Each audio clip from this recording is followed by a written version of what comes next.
So, good evening, all. Today, we are going to discuss about the major thing, which is a most common treatment many of the gynecologists might be practicing. It is IUI, intrauterine insemination.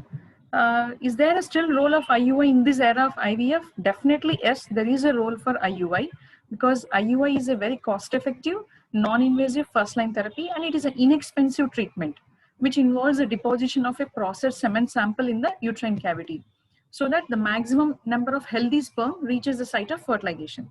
This is basically about IUI. So what is the difference between IUI and a natural conception? In a natural conception, from the sperm deposition inside the vagina to the sperm ovum interaction, there are four steps. First is capacitation, acrosome reaction, hyperactivation, and the sperm oocyte binding. Whereas in IUI, the first two steps will be bypassed. The capacitation and acrosome reaction will be bypassed. Only the next two steps, the hyperactivation and the sperm oocyte binding, will be happening in IUI. So IUI is not an ART treatment. It's a stopgap treatment before going for IVF. So what are the prerequisites for IUI? We all know that we need at least one patent tube and there should be an evidence of ovulation in the ultrasound and there should be a minimum adequate sperm count. What are the contraindications for IUI? It is cervical atresia, bilateral block tubes and severe male factor. We don't recommend IUI. So what are the key points? What are the key tips to improve the IUI success rate? So it starts with the patient selection. So first we'll discuss about the male factor, then slowly we'll discuss about the female factor. First thing is the patient selection. So what are the indications for IUI in a male patient? If he has any sexual dysfunction like ejaculatory problem or retrograde ejaculation or subnormal semen parameters, anatomical defects like hypospadiasis, low volume sperm like hypospermia, some immunological factors like anti-sperm antibodies, and unexplained infertility. So these are the most common indications where we do IUI for a male patient, for male factor. There are few other things like IUI with donor sample, where like severe oligoasthenoteratoma or azoospermia, severe RH incompatibility, or certain genetic conditions like hemophilias. We do recommend IUI with donor sample. So these are the common indications for IUI from male factor side. So what are the semen parameters which will impact this IUI outcome? From the laboratory part, we'll discuss. So still I see some reports of the semen analysis still following the 1980 things. See, the latest updated guidelines is 2010. That is the last WHO updated semen analysis. But still we see the reports, semen reports, which says morphology of 80%. That is 1980s. So morphology of 4%, motility of 40%, and minimum count of 15 million per ml. These things should be 1980s report. You please send back the report and ask them to give the report according to the 2010 guidelines, WHO guidelines.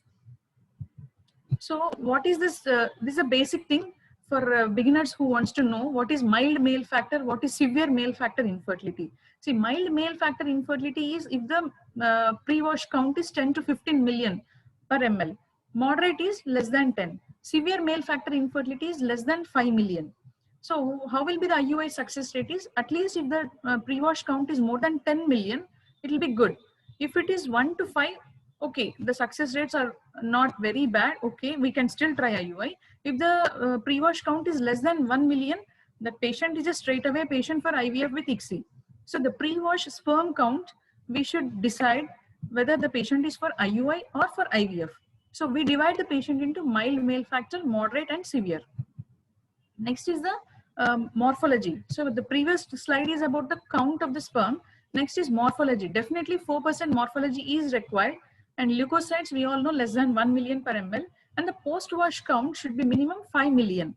Either you use swim up or density gradient. And the new sperm function test, that is sperm DFI. So sperm DFI should be less than 20%. So these are the semen parameters which are required before counseling a patient for IUI. So actually previously there was a debate whether sperm DFI should be done routinely or should we do only in selected patients. But there are now some evidences which are coming up that routinely before even going for IUI also do sperm DFI, because the sperm DFI should be less than 20%.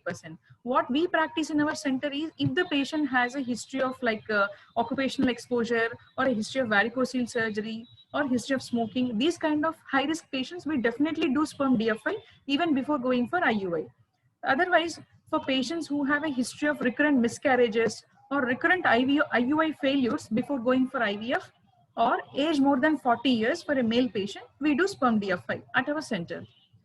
So the next other sperm parameter is the 24-hour sperm survival test. The 24-hour sperm survival should be more than 70%.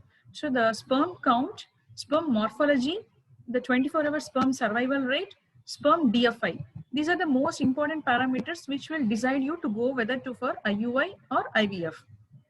So before going for IUI, we wash the semen sample. So why do we need to wash this semen sample? Basically, it is to remove the prostaglandins and other infectious agents, antigenic proteins, non-motile sperms, leukocytes, and immature germ cells. So just to wash out all these things, we need to give a wash to the semen sample.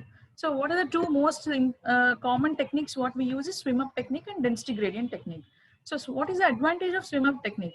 The recovery of best motile sperms will be there with swim up. But the disadvantage is we might lose many motile sperms. If we go with density gradient, maximum sperms will be recovered. But there are few sperms with which cannot be recovered also with density gradient. So to sum up, if we see which sample, which method should be followed, if you see a normal sample, just pellet swim up is enough. If it's a low volume sample, better you ask the patient to give one more sample. That is pooling of samples followed by simple wash. If it is a low sperm count, pool the samples and do simple wash. Low motility, either simple wash or gradient technique. Highly abnormal cells, like if you see a large number of debris or pus cells, go with density gradient technique. High debris also, we go with density gradient. If there are flakes, allow them to settle and then remove those flakes. So density gradient and swim up technique or simple wash. These are the three techniques what we use for sperm preparation depending on the sample. So there is a now new concept called consecutive ejaculate. Suppose the patient gives the sample, we ask if the sample is initially is poor, like less sperm count and less motility, we ask him to give the second sample within 30 minutes to 1 hour. That is called consecutive ejaculate. What is the concept behind this consecutive ejaculate is, if the sperms spend very short time in the epididymis, the sperm exposure to the oxidative stress is very less. So they are very much less exposed to the reactive oxygen species. So if the patient gives a second sample within a short time, like within 1 to 2 hours, the sample will be much better compared to the previous sample. The reason behind that is because the shorter stay, lesser exposure to the reactive oxygen species. So this is the concept we ask them to give consecutive ejaculate if the first sample is poor. Then we all know this critical IUI insemination time. Why? Because we are discussing this is, we have some friends like where IVF lab or IUI lab may not be there. So they might be requesting the laboratory to wash the sample and get it to the clinic. So what should be the time the sample should reach to the clinic from the lab? So if you see the effect of IUI after post-wash, it should be only 45 to 60 minutes incubation. Why after the wash within 45 to 60 minutes we should inseminate the sample is because the sperm motility will require certain energy sources. And during the prolonged incubation, the sperms will be deprived of that energy sources. And so they may not be able to reach the site of fertilization after insemination. And one more thing is premature capacitation can happen in the sperm washing media itself. That is the reason why after washing, within 45 to 60 minutes, we should inseminate the sample inside the uterus. Coming to the female factor. So the male factor, choosing the patient is the most important thing. So the sperm count, sperm motility, morphology, then the preparation methods, sperm DFI, all these factors plays a major role for male factor. Now coming to the female factor, what are the indications for IUI in female? Anatomical defects of cervix, vaginismus, hostile cervical mucus, anovulatory cycles. The most common thing is PCOD, mild to moderate endometriosis, unexplained infertility. So these are the most common indications for IUI in a female factor. So what are the most deciding factors in female? Age of the patient. So age of the patient and duration of infertility. These are the most two important predictors because the same rule does not apply to anyone. If there is a married lady who is just married for 2 years, but her age is already 38 years. So we cannot just try like a 28-year-old lady, like around 3 to 6 cycles. So the age of the patient is also equally important, and duration of infertility. These are most important predictors in a female cause. So now coming to the stimulation protocols. So whether we should do IUI in a natural cycle, or we should do with the clomiphene stimulation, or we should go with letrozole, or clomid or letrozole with gonadotropins or gonadotropins, which is the best one. So let's see what the evidence says. I think this slide is a $1,000,000 question, because if you see the timed intercourse, only 4% is a pregnancy rate. For IUI in a natural cycle, it is only 6%. With clomiphene, it is 6%. With gonadotropins, if you see FSH with IUI, 17 to 20%. So with gonadotropins, definitely the success rate of IUI will be much, much better compared to IUI in a natural cycle or with simple oral ovulogens. So what is ovulation induction? This is a basic thing. Ovulation induction is nothing but pharmacological treatment of a woman with anovulation with the intention of inducing a normal ovulatory cycle. That is ovulation induction. What we do for a IUI is controlled ovarian stimulation. The aim is here to get more than one oocyte. That is controlled ovarian stimulation. Why? Because what the evidence says is, see, these are the cycle normal physiology. What happens is a cyclical recruitment of the antral follicles. So what is FSH threshold and what is FSH window? FSH threshold means the minimum FSH level which is required for the recruitment of a cohort of follicles. Otherwise, these follicles will go into atresia. So the minimum requirement will be there for the follicles. That is called FSH threshold. If we provide this FSH threshold for a period of time, that is called FSH window. So we are going to extend the FSH window in gonadotropin cycles. If you see this slide, this is a spontaneous cycle. In conventional stimulation cycle, we are extending the FSH window. That means we are providing the FSH for a duration of longer time so that many follicles will be recruited. This is a simple concept behind using gonadotropins for IUI stimulation. Because one more thing is, in gonadotropin cycle stimulated cycles, we may get 2 or 3 follicles. So according to the evidence, with 1 follicle, the pregnancy rate is only 8.5%. With 2 follicles, it is 13%. With 3 follicles, it is 21%. So target for 2 to 3 follicles so that the pregnancy rates will be better. Even the Cochrane review says, see, they compared letrozole, aromatase inhibitors for subfertility treatment in women with PCOS. Even the Cochrane 2018 has clearly mentioned that letrozole appears to improve the live birth rate and pregnancy rate in women with PCOS compared to clomiphene. So I think majority of us might be using only letrozole, and majority of them already stopped using clomiphene because of its anti-estrogenic side effects. So what will be the doses of letrozole? So letrozole, we have different stimulation protocols. We can start with 2.5 milligram, the minimum doses. We can go up to 7.5 milligram. So that is a conventional letrozole. We start it from day 2 or day 3 and give it for 5 days. There is something called extended letrozole. So we give it for 10 days, either 2.5 or 5 milligram. You can give it daily from second day or third day of the cycle for 10 days. That is extended letrozole regime. The another regime is step-up regime. Step-up is first day 2 you give 2.5, day 3 again add 2.5, so 5 milligram, then 7.5, like that you increase the dose, step up, add 2.5 for the first 5 days. So that is step up regime for letrozole. These are the things for patients who have not responded to the conventional letrose regime.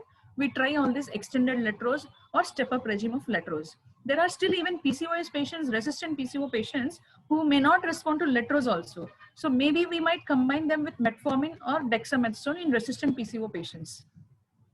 And Clomid, the initial doses will be 50 milligram, and we increase up to 100 to maximum 150 milligram. We not go beyond 150 milligram, but nowadays we are not at all using clomiphene because of its anti-estrogenic side effects, and we have the super drug letrose, so we are using the letrose alone.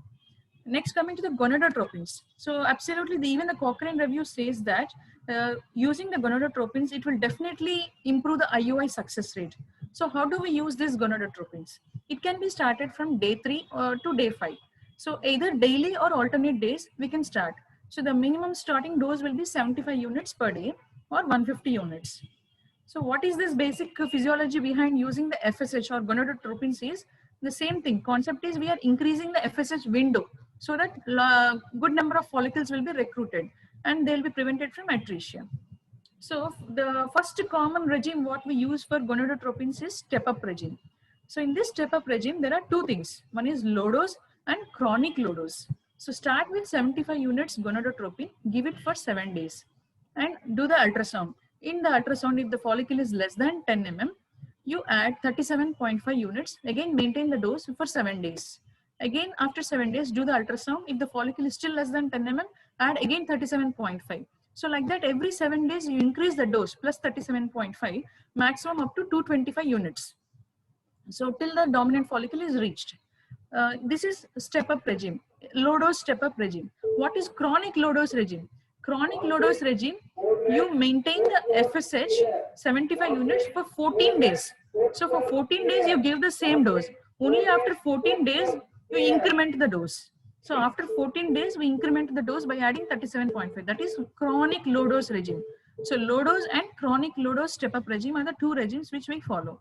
So if there is, how long to wait? We increase till 225 units, but how long to wait? See, if there is no follicular response after 35 days of treatment, the cycle will be cancelled because the patient also will be, oh, so how many days, doctor? They might be irritated coming daily to the hospital or alternate days. So we cancel the cycle. And there are other things when we cancel the cycle is if we have multiple follicles, more than 3 follicles, if we see, we might cancel the cycle. So what we do in the next cycle, if she has multiple follicles, start with a lower dose. In a conventional dosage will be 75 units. If she has a prior history of OHSS hyperstimulation with 75 units also, we start with a lower dose of 37.5 and you increase the doses only with 18.7, not as a 37.5. So the previous response in the previous cycle is also most important, that decides the mode of treatment in the next cycle. So next, coming to the step down regime. Nowadays, we are not using the step down regime because of the risk of OHSS and recruitment of multiple follicles. What is the step down regime? We start with a higher dose, 225 units, give it for 5 days, do the ultrasound, and if the follicle is more than 10 mm, so decrease the dose, 37.5 units. Every 3 days, you decrease the dose and then maintain it at 75 units till the day of trigger. This is step down regime.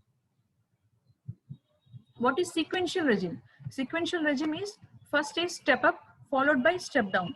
So start with 75 units, maintain it for 7 days, increase it by 37.5 until the follicle reaches 14 mm. Once the follicle is 14 mm, start decreasing the dose. Decreasing the dose. Again, how will you decrease the dose? 37.5 units, we have to decrease every 3 days and continue it with 75 units till the day of trigger. So this is sequential regime. So these are the 3 most common regimes for gonadotropins to improve the IUI success rate. So do we have this antagonist also? Some people will use antagonist also during IUI cycles. We do use certain times because if she has a previous LH surge and premature follicular rupture, so we do give antagonist in some patients with very high LH surge. That basically is to prevent the follicular rupture before you do the IUI. But the disadvantage with using antagonist is it will increase the cost of treatment. So not a routine practice using antagonist in IUI cycles, only in few patients with prior history of premature follicular rupture or premature LH surge. These kind of patients needs to be down-regulated with antagonist. Next, coming to the unexplained infertility, if you see, again, the gonadotropins have a major role. Gonadotropins and IUI gives good success rate compared to CCR letrozole even in patients with unexplained infertility.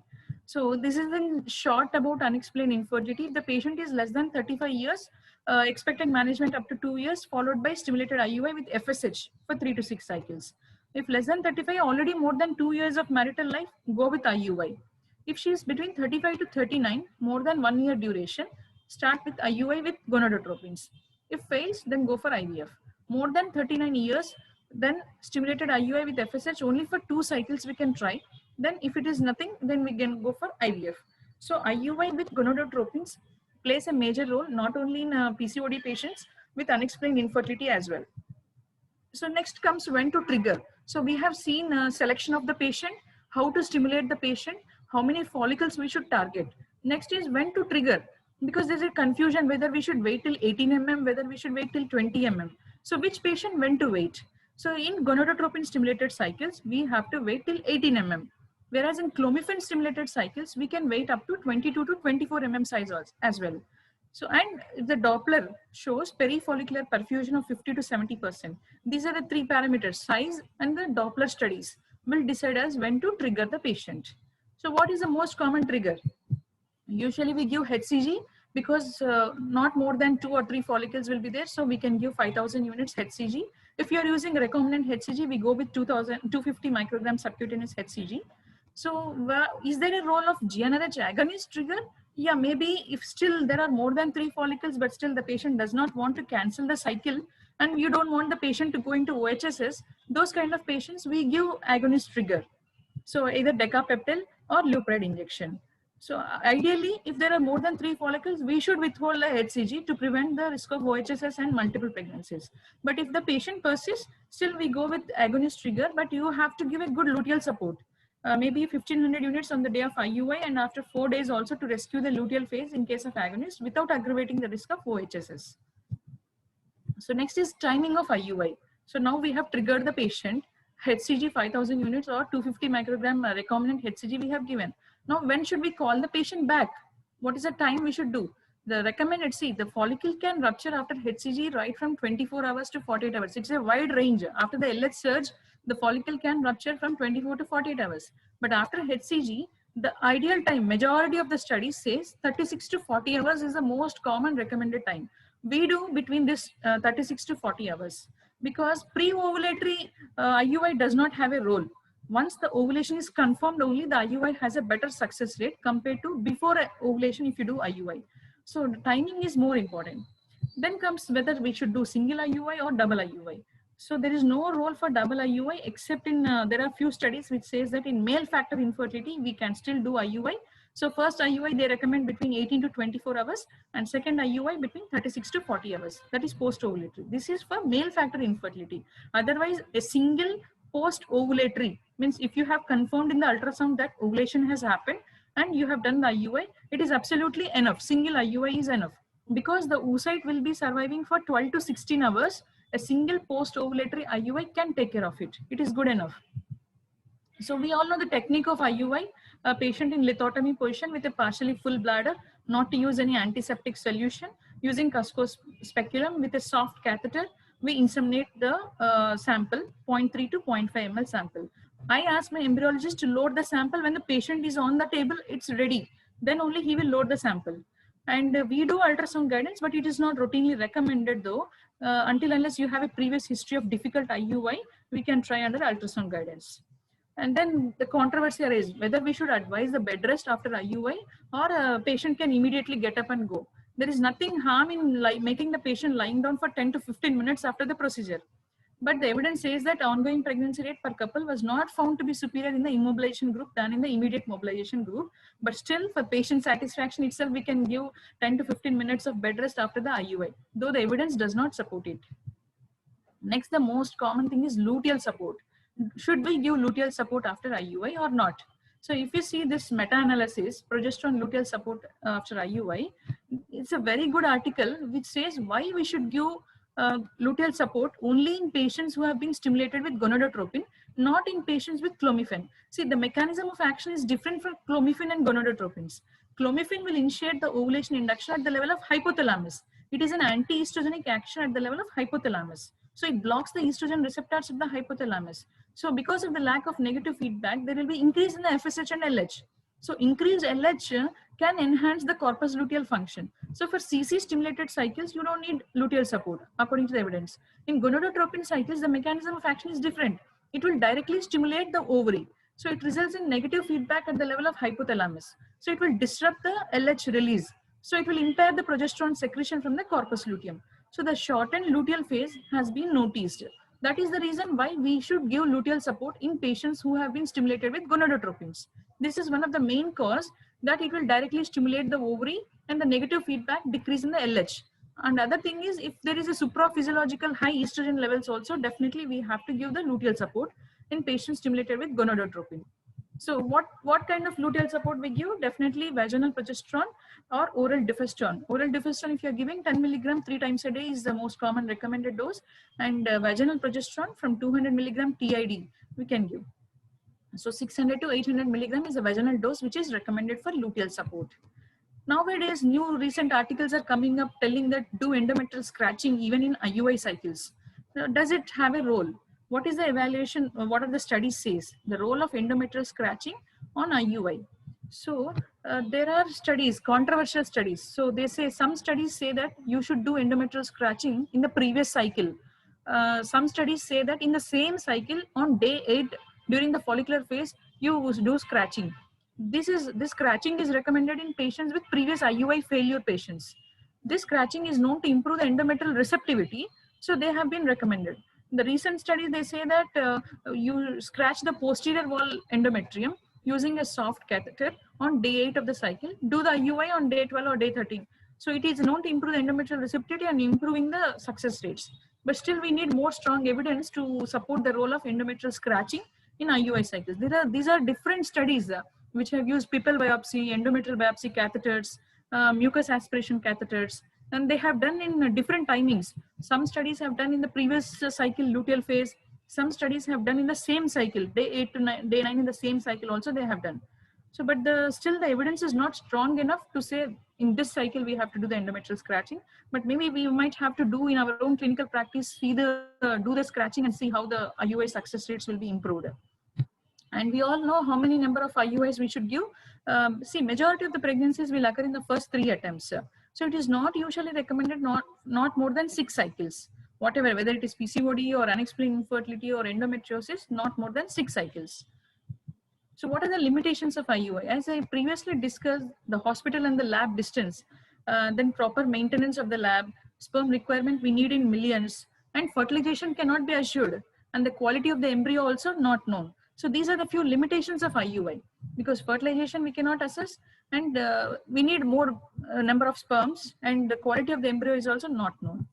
So each center should have its own policy when to switch for IVF. And we should always, selection of the patient is the most important thing. So the age of the women and what is a protocol we are going to use, what is the indication what we are doing for IUI, this all determines the IUI success rates. So to conclude, IUI still have a role in helping many infertile couples to conceive because it's a pocket friendly and non-invasive, simple, acceptable and effective thing. So to conclude, so target only 2 to 3 follicles, avoid multiple follicles. Low dose or chronic low dose step-up protocol is preferred. And even in unexplained infertility, not only in PCOD patients, try with gonadotropin stimulated IUI cycles rather than CC or letrose, and cancel the cycle or modify the trigger, either agonist trigger or HCG trigger, or convince the patient to convert into IVF if there are multiple follicles. So thank you so much. Thank you so much, ma'am, for your excellent presentation, especially the luteal support data and indications you have explained very beautifully. There would be a lot of questions, but we will take questions after the end of second talk. So we will have the next talk, and followed that we will have a question and answer session. So we have another talk, and our guest is M. Eliajian, who is currently working as a clinical embryologist at Komali Fertility Center in Guntur, Andhra Pradesh. In 2017, he had a role in rescued in vitro maturation in ICSI using single immature oocyte that had led to successful live birth. He had many publications also, and with that, may I invite him on his talk on setting up an andrology lab. So thank you, and over to you, sir. Hi all, am I audible? Yes, very much. Yeah, okay, thanks for introduction. By the way, my name is Ilanjarian. Okay. It's okay. You can call me Ilan, all right. Okay. So now I think you'd have all listened to a long lecture on what's IUI and how it's to be processed, to get a good success rate by Dr. Swapna. I think now most of you have, you should have an idea about the procedures, what usually is being carried out to perform intrauterine insemination. And on the other side, actually, though your procedures all should have been, I should have considerations. The setting up of andrology lab or a lab to prepare your IUI samples also required equal importance, to have a good success rates. So now my presentation is going to be a short presentation, which would give you an idea of how to set up an andrology lab if you have any idea of setting up. Most of the people, they come to me, Ilan, I don't want to start up with an IVF center immediately. I will start up with a small IUI setup in the beginning, and then slowly, I'll gear up and develop it into an IVF center. I would get many queries regarding that, how to set up an andrology lab. Probably, people, if any of you are here in an idea of setting up an andrology lab, this could be useful, I believe. So I'll just share my short presentation. Started? Okay. Yes, we can see that. Started? Yes, you can keep it as a presentation mode. Yeah. All right. So usually the procedures that are carried out in andrology laboratory are the common semen analysis and processing of semen samples, freezing of semen samples, and processing of a testicular sample and freezing. Probably when you do microsurgical procedures to retrieve sperms from testes, those samples also are processed and frozen in andrology lab. So these are all the procedures that are usually carried out in andrology laboratory. When talking about andrology laboratory, of course, you need to have a dedicated semen collection room in a secluded area, preferably which must be closer to andrology lab, because many patients, they won't feel comfortable in collecting semen samples in restroom. So even when you see in ICMR guidelines or any standard guidelines, they ask us to have a separate dedicated room which must be convenient enough for the patient to produce a sample.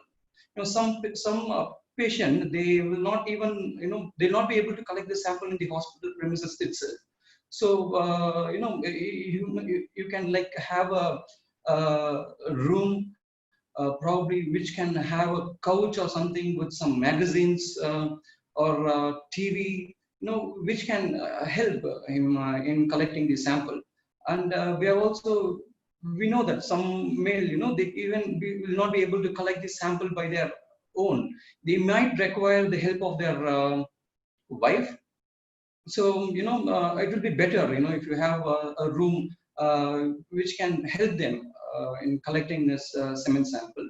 And if the semen collection room is closer to andrology lab, it will be better because probably if it's located so far away from the andrology lab, the time taken by him or when he carries the sample, he might feel embarrassed to carry the semen sample from a long distance.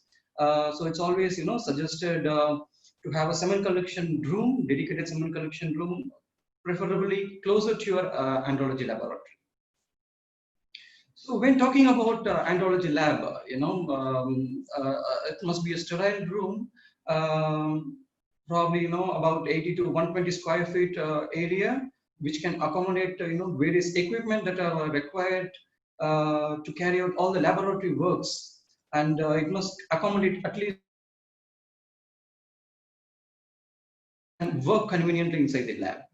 And of course, as Dr. Swapna already told, we need a separate insemination room, which again, it's preferably it must be closer to the laboratory, because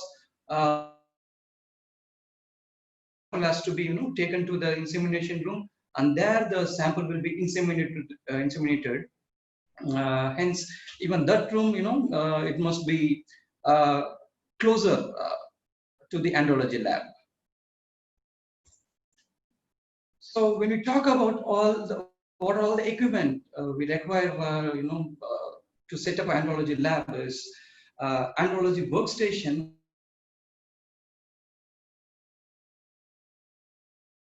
The upcoming slides. Of course, a phase contrast microscope to examine the semen samples, a test tube warmer or a dry bath, a dry incubator, centrifuge, cryo can, of course, a refrigerator to store the media, which we use to process the semen sample. So this is the laminar airflow. When we say laminar airflow, it's a clean place, it's a sterile place where the semen samples are handled inside. So the laminar airflow, it has a filtration unit. It filters the air and sends the filtered air in the workplace. the filter is called as HEPA filter. HEPA filter means high efficiency particulate air. So it's the air that's been filtered by the laminar airflow, and it's supplied in the workplace inside the laminar airflow.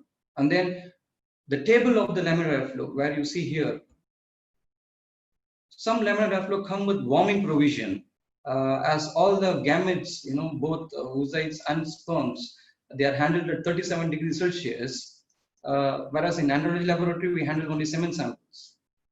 Therefore, this table, it has a warming provision which is 1 to 37 degrees Celsius, and the processing of the semen sample or examination of the semen sample is being done on that table. So this is the first equipment which you require inside a andrology lab. The next equipment comes is the phase contrast microscope. So a phase contrast microscope is actually kept inside the workstation.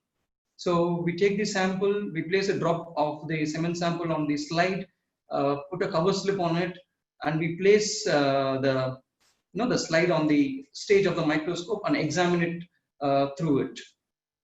So you need a phase contrast microscope to perform a semen analysis.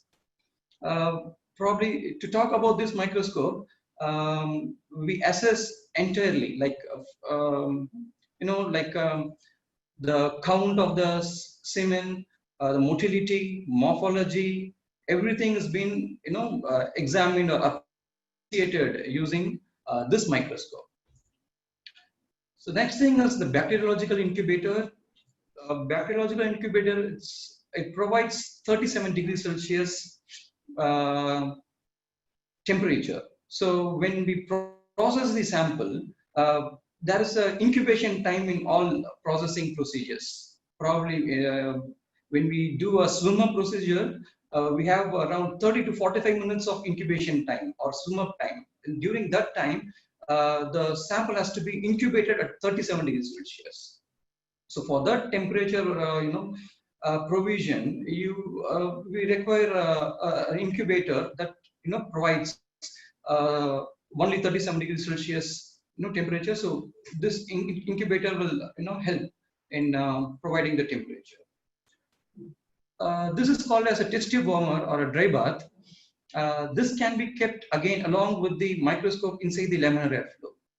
Probably if you are economical, no, I don't want to get a bacteriological incubator. In that case, you can probably you can get a test tube warmer, and you can keep it inside the laminar airflow. And when processing the semen samples, usually the semen samples will be processed in conical tubes. So these tubes can be kept inside the blocks. Like these are called as aluminum blocks or test tube holders, which is a metallic one which conducts temperature. So you can just keep the tubes there where you can do the incubation here in the test tube warmer. The next thing is centrifuge. Centrifuge, of course, all the preparation process in IUI requires 2 rounds of centrifugation, whether let it be swim up or swim down. It's called as density gradient. Whatever procedure you employ, any procedure will have 2 rounds of centrifugation, 1 round of washing these sperms and 1 round of pelleting these sperms. So both the procedures are carried out using centrifuge. So when we do freezing of semen samples, we require a liquid nitrogen container, a cryo can, where liquid nitrogen is stored, and these are all called as buckets or buckets. This is called as cryo can, and these are called as buckets. So inside these buckets or canisters, you place the sample which has to be frozen and is being stored inside the can. Next important thing, to perform semen analysis, to carry out any andrology procedure, to appreciate a semen to examine the semen sample. Important gadget you require in an andrology lab is Maker chamber. So Mechler chamber is nothing but it's a chamber which is used to count the sperms. Like when you look under the microscope, you'll see grids like this: 100 vertical lines intersecting 100 horizontal lines to make 100 squares, smaller squares. So a small droplet of semen is placed on this Mechler chamber, and the cover slip is placed. It comes along with the cover slip. So that the cover slip is placed and looked under the phase contrast microscope, which we already saw. So looking under this, we count the number of sperms which are present in the semen sample, and we calculate accordingly. Next is a few mode. This is optional. You might, if you need, you can get, or you cannot. If you, it's not like mandatory. You should have this few mode inside your andrology lab, because few mode is mostly used to perform a sperm DNA fragmentation test. Sperm DNA fragmentation test, to perform the this test, you require, we use certain reagents which are carcinogenic, which emits some poisonous fumes, and that cannot be handled inside the laminar airflow. So to use to perform sperm DNA fragmentation tests, you require a dedicated few mode in your andrology laboratory. So the principle of this few mode is that the laminar airflow provides the filtered air inside, whereas here it blows out the harmful fumes that's been liberated inside this fume hood. Yeah, of course, the most important thing, whatever high quality lab you have with all good equipments, if the quality control, if your maintenance is not that good, again, the success percent can get affected. So when we talk about quality control, the room temperature should be maintained at 22 to 24 degrees Celsius. Just a normal air conditioner is enough, to maintain the temperature of your andrology laboratory. And then periodic check of temperatures of laminar airflow. If warming facility is present, you have to check the temperature periodically. The temperature of the test tube warmers should be checked. Incubator should be checked. The refrigerator also should be checked.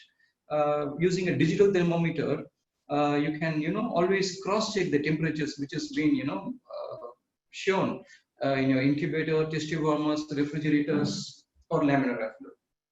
And next thing, when you carry out freezing of semen samples in the andrology laboratory, you will be having a cryocan.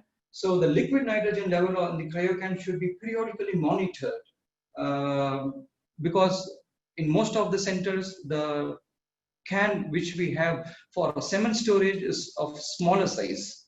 So the liquid nitrogen can run out in short time. So periodically it must be checked and topped out. That's one thing. And next thing is regular cleaning of lab walls, floors, and equipment with appropriate reagents and detergents. We have lots of commercially available, reagents, detergents, to clean the floor, walls, laminar airflow, incubators. So that has to be used. And the most cheap and economical thing to clean the laminar airflow incubator is 70% alcohol. So you can just wipe the laminar airflow incubator test tube warmers with 70% alcohol, air dry it, and then again clean them with distilled water once, periodically, to maintain a good quality control in your andrology laboratory. Of course, a separate cryocan should be maintained for infectious samples. Periodic calibration and service should be done for all the equipment.